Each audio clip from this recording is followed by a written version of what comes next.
मूल्य शिक्षण विभागातून, गर्भसंस्कार विभागातून आणि शिशुसंस्कारातून आमचे गुरुजन प्रतिनिधी देखील आलेले आहेत राज्याच्या बहुविध जिल्ह्यांमधून. त्यांनी देखील उभं राहून आपला परिचय करावा की या खंडप्राय देशामध्ये रोज आपण वेगवेगळ्या बातम्या ऐकतो, परंतु या देशाला वृद्धाश्रम मुक्त जीवन जगण्याला आपण संधी द्या. या देशात एकही वृद्धाश्रम होणार नाही. वृद्धांची काळजी घेणारी नवी पिढी श्रावण बाळासारखी, पुंडलिकासारखी तयार करण्याचं ध्येय आमच्या गुरुजनांनी एक ध्येय वेळ जनतेपर्यंत पोचवण्याची हमी घेतलेली आहे. म्हणून आपणाला घराघरामध्ये पुंडलिक आणि श्रावणबाळ तयार करणं काळाची गरज आहे. देशामध्ये आपण अनेक अनाचार अत्याचाराच्या गोष्टी रोज कानावर येतात, डोळ्यानं बघतात. या कायमच्या थांबवायच्या असतील त्याला हे फार मोठं शस्त्र आहे. आणि आम्ही अनेक तपशिलात बोलायचं झालं तर डोंगर पहाडात आदिवासी भागामध्ये, आदिवासी बांधवांमध्ये असे प्रकार आज तागायत कधी झालेले नाही.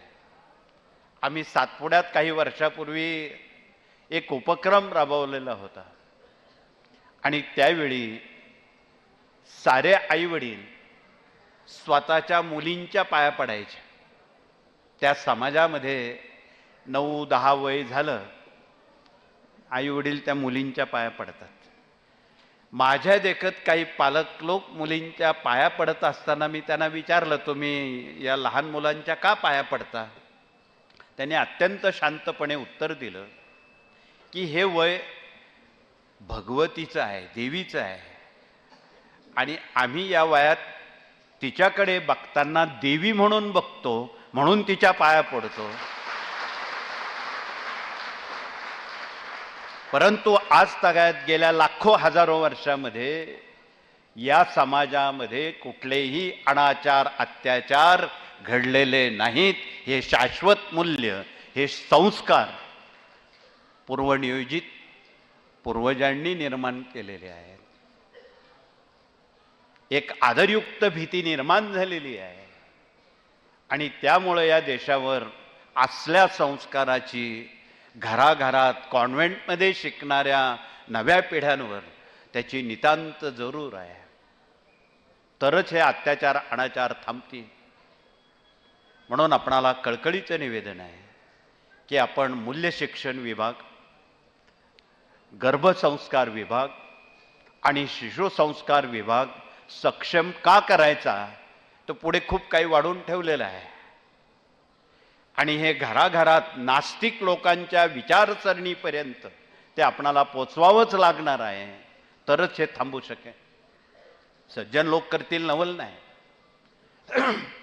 म्हणून आपणाला नम्र निवेदन आहे की आपण सर्व शाळा आणि व्यवस्थापनाची परवानगी घ्या आणि त्या त्या शाळेमध्ये त्या त्या वेळेत आपण हे उपक्रम राबवा. त्या निमित्तानं शिक्षक, पालक, विद्यार्थी हे जोडले जातील. आणि जर जगाच्या पाठीवर शिक्षक, पालक, विद्यार्थी जोडले गेले, या संभाव्य घटना थांबल्याशिवाय राहणार नाही. म्हणून आपणाला कळकळीचं निवेदन आहे की या विभागाच्या वतीनं हे जे काम, या कार्यातून केवळ फक्त स्वतःच्या समस्या निवारण 3 अध्याय 11 माळा जप एवढं मर्यादित हे काम नाही आणि नसावं. पुढे बरंच काही वाढून ठेवलेलं आहे आणि त्या संदर्भात आपली भूमिका स्पष्ट करणं अगत्याचं आहे.